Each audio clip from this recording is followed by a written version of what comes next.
Panorama semanal resulta capital. Os destaques do mercado financeiro global. Olha, essa semana, sem dúvida nenhuma, o destaque do mercado financeiro aqui do Brasil, que de certa forma impacta um pouquinho seus pares aqui pelo mundo, foi a reunião do Copom em relação à nossa taxa Selic, a taxa básica de juros aqui do Brasil, a taxa mais importante de juros aqui para nós brasileiros, relacionados ao real. Essa taxa ela tem influência direta na inflação, na bolsa, no dólar e em diversos índices da vida de todo mundo, tá? No preço das coisas do supermercado e tudo mais. Vamos explorar um pouquinho hoje no vídeo de hoje sobre essa mudança do Copom e tudo aquilo que está rolando em volta disso. Então, essa semana a gente teve aqui essa mudança bem relevante, ou seja, subiu 1% de uma única vez, tá? Isso é um aumento muito considerável para uma única reunião. E aí, o que mais chamou a atenção do mercado, só para explicar, pessoal, o mercado já previa aqui um aumento de 0,75% ou talvez 1% nessa reunião aqui dessa semana, tá? Mas o que assustou, ou melhor, surpreendeu um pouquinho o mercado, foi essa questão aqui, ó, que eles falam na ata, né? Essa ata é meio chatinha de ler, mas é bem relevante, tá? Porque eles falam o que pode acontecer na sequência. E eles falam aqui com todas as palavras, tá? Diante de um cenário mais adverso para a convergência da inflação, o comitê antevê, em se confirmando o cenário esperado, ajustes de mesma magnitude nas próximas duas reuniões. Então aqui está uma mensagem muito clara para todo mundo no mercado, não sobrarem dúvidas. Atualmente subiu 1% e, com o cenário atual, caso tudo continue igual, o Copom já está avisando. Vai subir 1% na próxima e mais 1% na reunião seguinte. Ou seja, nós não estamos mais falando de um cenário, de uma expectativa de 12,25%. O mercado agora está precificando 14,25%. Essa é a nova expectativa do mercado. Por isso que essa semana o mercado ajustou as expectativas e já começou a precificar muitos ativos de risco, como o Ibovespa, o IFIX e renda variável no geral, já para esse cenário. Se vai acontecer ou não, ninguém sabe. A gente já vai avaliar no detalhe as consequências disso tudo. Mas antes eu quero saber de você. Como é que está a sua carteira? Está bem alocada em renda fixa e dólar? Ou você já está comprando bastante Ibovespa e fundo imobiliário? Escreve para mim aí embaixo que eu quero muito saber e vou responder todos os comentários. Pessoal, então aqui só para explicar para quem não entende muito essa parte, tá? Quando a Selic ela sobe assim de uma forma tão abrupta, né, tão relevante aqui que a gente vê de uma reunião para outra 1%, o que acontece na prática é que é um sinal muito claro do Banco Central tentando conter a inflação, tá? Essas duas janelinhas, cara, elas são muito importantes para o Brasil. É impressionante como isso é relevante e a galera não olha muito. Mas tudo bem. Eu tô aqui para olhar e passar para vocês, tá bom? Quando a inflação aqui ela tá muito alta, a taxa Selic tende a subir para conter essa inflação, fazer com que o dinheiro pare de circular tão rapidamente, tá? E o que é inflação alta e inflação baixa? Basicamente, para o Brasil, segundo a meta que eles decidiram, uma inflação normal é 3%. Uma inflação já no intervalo de tolerância de 1,5% para mais ou para menos, né? Por exemplo, 4,5% já é uma inflação meio alta, tá no limite ali. E acima de 4,5%, como nós já estamos acima da meta, é uma inflação alta, tá? Então tem que tomar um certo cuidado, porque a inflação alta, enfim, impacta em diversos problemas. Não vou nem me estender aqui, a gente sabe que, enfim, é complicado. O governo arrecada mais, porém, enfim, a dívida tende a ficar mais cara e assim por diante, tá? E aí, o Banco Central consegue aqui definir uma taxa Selic aqui, né, de 12,25% de uma vez só, né, 1% de uma vez só, justamente porque daí vai fazer com que o dinheiro pare de circular tanto por aí, tá? Essa é uma das medidas que faz com que a inflação ela tende a cair, tá? Com o passar do tempo. Mas é um remédio um pouco amargo, tá? Um remédio um pouco ruim, um pouco doloroso, parecido com o que tem sofrido aí a Argentina. Lá é totalmente diferente, tá? Mas é um remédio um pouco amargo, né? O certo mesmo era o governo cortar os gastos, enfim, economizar, né? Não gastar tanto com, enfim, diversas pastas aí, orçamentos que a gente poderia discutir se fazem sentido ou não. Agora, independente do governo ou não, o que mais impacta aqui a questão da bolsa aqui, né, da Selic e a bolsa, é essa questão de que quando os juros eles sobem, que é essa linha laranja, a bolsa ela tende a cair. Tá? E quando os juros eles caem, a bolsa tende a subir. Nunca é na mesma hora, nunca é no mesmo dia, não funciona assim. O mercado ele é muito baseado em expectativas, tá? Então, as quedas que a gente veio vendo já na bolsa, estava com 10% de desconto, os fundos imobiliários já com 10, 15%, já era muito prevendo o quê? O cenário que a Selic estava ali em 11, 12%, foi se concretizando, tá tudo certo, todo mundo já sabia, beleza. Agora, as próximas quedas que a gente está vendo é o quê? É o mercado ajustando as expectativas para quando a Selic estiver em 14%, por exemplo. Tá? Então, não adianta você falar, eu vou começar a comprar bolsa só quando a Selic estiver lá embaixo, perdão, lá em cima, e aí a bolsa vai estar lá embaixo. Assim, pode até funcionar, tá, pessoal? Mas o mercado não é bobo, né? O mercado já está se antecipando bem antes, tá bom? Assim como essas taxas não é surpresa para ninguém do mercado, beleza? O mercado acaba olhando mais mesmo para isso aqui, tá? Essa aqui é a curva de juros do Brasil. Né? O que é a curva de juros? Ao longo dos próximos anos, existem uma série aí de títulos e contratos futuros que o mercado negocia, que o mercado vai usando para se proteger, se travar, enfim, né, fazer os investimentos já pensando no futuro e pelas expectativas.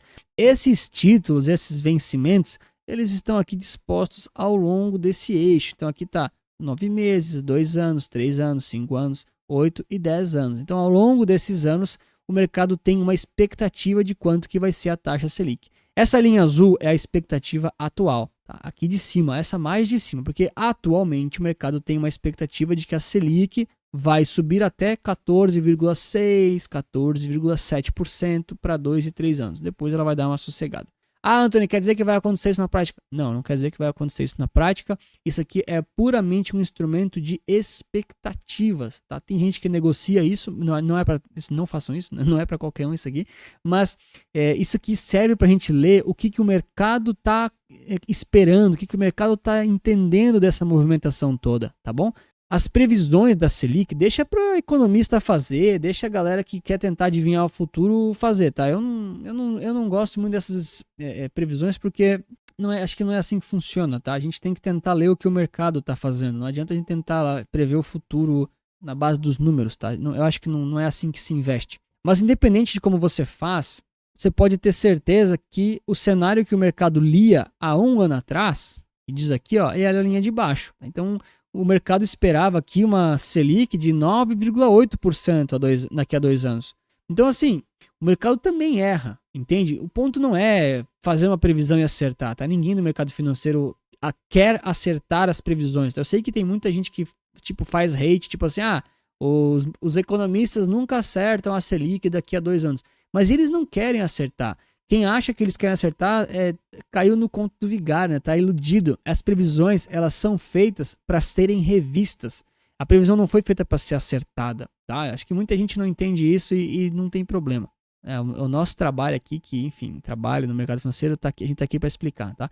As previsões foram feitas para serem revistas e para serem, enfim, travadas e você se proteger, tá bom? Então o mercado tinha uma expectativa de uma Selic muito mais baixa. Atualmente, a expectativa é muito mais alta. E há um mês atrás, a expectativa era mediana. Tá? Então, o que a gente está vendo aqui na prática?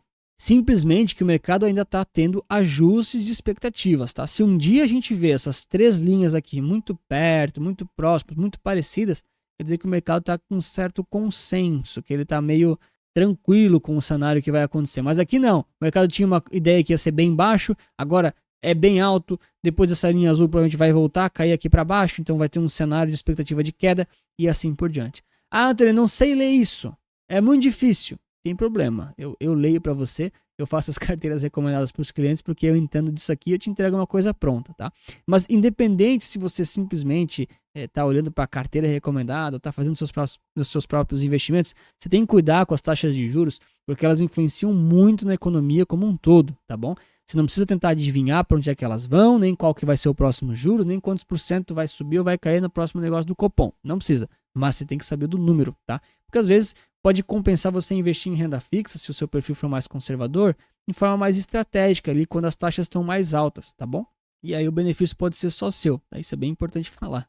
Bom, então fazendo aqui o giro dos mercados, para a gente ver os fechamentos e como é que eles estão ficando, a gente percebe aqui o gráfico semanal do Ibovespa, a gente percebe que ele está fechando aqui uma quedinha aqui de 0,79%. Então, percentualmente na semana é pouco, mas a impressão que fica é muito ruim. Por quê? Porque durante a semana o preço abriu, ele subiu bem, né? Chegou a subir aqui, ó, quase 4% e devolveu todos os ganhos, tá? Então, muita gente falou que é porque o Lula ficou doente lá, foi internado e tal, né? Mas assim, pessoal, no final das contas, é o mercado reajustando as expectativas em relação a essa nova taxa de juros aí de 14%, tá bom? Se a gente for comparar realmente a taxa de juros que o pessoal esperava para agora, poxa, os papéis provavelmente vão cair bastante até os ajustes ficarem concluídos, tá? E isso deve acontecer nas próximas semanas aí, não deve levar muito tempo não, tá? Mesma coisa aqui com o IFIX, a gente percebe que já vem de um sell-off mais forte, então, poxa, já tinha um desconto considerável na semana passada, e essa semana de novo, mais uma empurrada aí do preço, né? Então já somando aí 15% de correção de desconto da máxima até a mínima, já é uma promoçãozinha, mas não sei, eu ainda tenho um certo receio, acho que isso aqui vai dar uma vomitada maior ainda que a gente fala no mercado, né? Para realmente compensar, fazer alguma compra aqui. Eu não sou muito fã de fundo imobiliário, eu tô olhando muito mais para o Ibovespa, para o IDIV, até para alguns índices mais financeiros também, mas ainda acho que não é a hora, tá? Já falei isso em alguns vídeos, se o preço aqui do Ibovespa voltar para 100 mil pontos, não vai me surpreender, tá? Assim, é um cenário bem pessimista, tá? Porque daí, poxa, daí é um desconto grande, né, pessoal? Já é 30% de queda praticamente, mas é possível. Bom, e muita gente quer saber, né, quais são os investimentos que vão performar melhor, né, quando a taxa de juros está subindo. Pessoal, nesses momentos, o ideal, né, pensando em curto prazo, né, vai se dar bem quem está posicionado aí em renda fixa pós-fixada, ou seja, taxa Selic, investimento em liquidez diária na maioria dos casos, né? Aquele seu CDB pós-fixado que rende o 100% do CDI, são os investimentos aí que você, enfim, só vai subir, só vai valorizar e você provavelmente vai ter os melhores retornos no curto prazo, tá bom? E aí, enfim, o mais famoso deles aqui, né, o Tesouro Selic, um CDB da vida, mas você pode buscar alternativas de crédito privado que tem um risco um pouquinho maior, tem que cuidar com isso, através de alguns ETFs, por exemplo, o DEB11, né? Tem um vídeo no canal que eu fiz falando sobre o DEB11, explicando ele na prática. Eu vou deixar no final desse vídeo aqui sobre ele, tá? Para você ver se você se interessar. É um ETF de renda fixa que basicamente foi feito só para subir. Aí você vai conseguir retornos melhores do que a Selic, né? O LFTS11, por exemplo, é para ser a Selic de um ano para cá, né? Então tá rendendo quase 11%. Já o DEB11, 12,32%. Então um pouquinho mais, você consegue bater o índice. Tem um risco maior, mas é relativamente controlado, tá? Bom, e o dólar aqui, né? O que me assusta um pouco do dólar é que ele novamente está ficando aí acima dos R$ 6. Então tivemos aí alguns momentos nessa semana que o preço chegou a corrigir, deu uma leve quedinha, deu oportunidade aí pro pessoal que quer comprar dólar no 5,87, 5,88, mas ainda assim ele conseguiu se recuperar muito bem, né? Foi muito rápido esse retorno e tá ficando acima dos R$ 6, tá? Assim, no meu horizonte pessoal aqui falando, tá? Isso não iria necessariamente para carteira, tá? Mas eu ainda vejo o dólar antes em 5,50 do que em 6,50, tá? Então a gente tem que sempre se fazer essas perguntas de forma um pouco mais comparativa, né? De agora até 6,50. Poxa, ele pode subir lá, pode subir rápido, inclusive, é 7%. Mas daqui até os 5,40, perdão, 5,50, né? É 9% de queda. Poxa, tudo bem, né? Pode ir lá primeiro, mas eu vejo que uma correção aqui é muito natural, tá? Porque quando a gente tem aqui um cenário de aumento de taxa de juros, o que acontece? Muitos estrangeiros, eles voltam a olhar para o Brasil como um país bom para renda fixa, tá? Então eles começam a investir aqui pensando já em pegar aquela taxa de 14%, até mais no pré-fixado, talvez suba até mais, tá? Então isso traz dinheiro do exterior para o Brasil. Isso faz com que o dólar caia, tá? O dólar, o que acontece? O cara tem dólar, ele vai vender dólar para comprar real, tá bom? Essa é a teoria, tá? Não quer dizer que vai acontecer na prática, né? Então a gente, geralmente quando o juros sobe, o dólar ele vai caindo, tá? E quando os juros caem, o dólar tende a subir, salvo algumas exceções aí. Mas para ser bem sincero, essa dinâmica de juros e dólar é bem complicada. O que não é complicado é deixar o like, se inscrever aqui no canal e eu vou te agradecer bastante. Olha, por fim, para não me estender muito, eu só vou olhar aqui o SP500, que também teve uma variação um pouco mais simbólica nessa semana, caindo 0,57, praticamente nada. Tá lá no topo histórico. SP500 também que, poxa, ativo show de bola, mas tá caro, hein? Tá caro isso aqui. É ruim comprar no topo, tá, pessoal? Assim, um ativo muito bom, mas é ruim, tá? É chato comprar aqui, eu não gosto muito. Quem quer comprar tem que tomar bastante cuidado, que é a mesma coisa aqui, ó, pro Bitcoin, tá? Então, semanalmente aqui o Bitcoin fechando. O Bitcoin não fecha semanal, né? Ele fica meio que aberto sempre. Tá até em alta aqui, mas são patamares um pouco complicados para você sair comprando e se expondo, tá bom? Ah, eu quero comprar Bitcoin, quero comprar SP500. Primeiro, né? Saiba qual ativo exatamente você vai comprar, porque são índices ou são, enfim, tem várias formas de você comprar. E depois entenda dentro da sua carteira quantos por cento você deve ter de cada um deles. Por isso que eu ofereço aquelas carteiras recomendadas que eu sempre faço aqui a minha propaganda saudável, né, pessoal? Para justamente você ter a carteira e entender, poxa, quantos por cento dessa classe de ativos e desse ativo eu tenho que ter na minha carteira? É 10%? É 20%? É 30%? Qual que é o meu perfil? Como é que tá as outras classes de ativos? E aí você, quando define isso, vai fazendo investimentos graduais. Por exemplo, você quer chegar em 10% de Bitcoin, por exemplo. Você vai lá e você fatia ao longo de 6 meses ou 8 meses os seus aportes mensais, para você não ficar comprando agora na máxima, entendeu? Porque o preço aqui, ó, ele pode fazer muita coisa. Ó, eu não costumo fazer muito desenho não, tá? Mas assim, ó, o preço do Bitcoin, por exemplo, que ele tá aqui agora, né? Ele pode fazer muita coisa. Ele pode ficar parado, mas ele pode subir e ele também pode cair. Se você simplesmente comprar agora, você pode ficar super concentrado aqui nesse preço. Então, ao longo de 6 meses, independente do que aconteça, tá? É muito mais legal você ir se expondo de forma gradual. Então, por exemplo, você pode comprar aqui, né? Ok, vou botar em azul aqui, ó. Você pode comprar aqui, mas você pode ir comprando nos próximos meses seguintes. Então, se o preço cai, você vai conseguindo baixar aqui o seu preço médio. E se o preço sobe, tudo bem, você vai comprando mais caro, mas pelo menos você está comprando fracionado e não correndo o risco de ficar comprado num único ponto, tá? Isso aí é uma estratégia chamada DCA, né? Dollar Cost Average. Posso fazer um vídeo exclusivo disso aqui do canal para explicar para vocês, tá? Funciona muito bem, é o tipo de coisa que fundo de investimentos, gestores muito grandes, profissionais fazem, acaba gerando assim um preço médio mais saudável para os ativos, tá bom? Aqui no Panorama Cripto, aqui ó, para vocês verem só para a gente ver aqui ó, de forma bem rápida. Então, semanalmente aqui, né, coloquei o Bitcoin e as outras criptos, a gente vê que ainda tem bastante folga aqui, né? As cripto menores aqui sangrando e tal, beleza, a gente sabe disso, mas as maiores ainda estão bem na foto. A gente vê, pô, BTH subindo bem, XRP recuperando bem, Bitcoin fechando bem também. Então acho que o bull market cripto ainda não acabou, tá? Mas assim, é difícil você ficar de fora, né? Eu entendo assim, para quem não tá comprado e quer muito entrar, é muito difícil, né? O pessoal às vezes tem muito receio daquele FOMO, né? Fear of missing out. Então assim, poxa, o ideal realmente é fazer as compras fracionadas, tá? Eu não acho que o ideal é esperar cair e tal, porque às vezes, cara, às vezes pode levar muito tempo para cair. Às vezes isso aqui engata uma alta que não cai mais. Então, o certo realmente é investir, primeiro, de acordo com o seu percentual da carteira, que é um percentual saudável, que esteja compatível com o seu perfil de risco, né? E segundo, como está em patamares de topo histórico, você não deve comprar muito, você tem que comprar pouco. E aí você vai comprar o pouco pensando num fracionamento e numa entrada gradual. Tá? Acho que esse é o mais conservador, eu vejo que é o mais correto. Ah, Antônio, eu botei tudo e subiu. Cara, parabéns, você deu sorte. Né? Você deu sorte. Quem ganha na sorte, perde no azar. E isso aí, enfim, quem tem um mínimo de experiência no mercado já sabe. E para você que quer saber mais sobre a renda fixa brasileira, tem aqui o vídeo do DEB11 e também o vídeo do LFT-B11, que é um ETF para renda fixa pós-fixada do governo. É bem seguro, que tem vantagens tributárias espetaculares.